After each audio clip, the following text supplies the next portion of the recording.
আমাদের নেতা তারেক রহমানের সরকার যাত্রা শুরু করেছে। আমাদের মাননীয় প্রধানমন্ত্রী উনি বলেছেন এই সরকার হবে জনগণের সরকার, জনগণের কল্যাণমুখী সরকার, জনগণকে স্বস্তি দেবে, শান্তি দেবে এবং একটি সুন্দর বাংলাদেশ গড়া যে স্বপ্ন তরুণরা দেখেছে সেই স্বপ্ন বাস্তবায়নের জন্য তিনি কাজ শুরু করেছেন এবং আমাদেরকে বলেছেন সেই কাজই ওনার সাথে সম্পন্ন করতে হবে, এছাড়া অন্য কোনো কিছু নাই এবং আমাদের জবাবদিহি করতে হবে।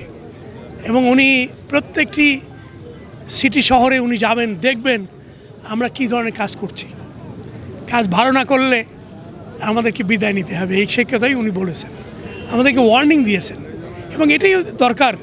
একটি জনগণের সরকারের যাত্রা শুরু হবে জনগণের কল্যাণকে সামনে নিয়ে, ইনশাল্লাহ আমরা কামিয়াব হব।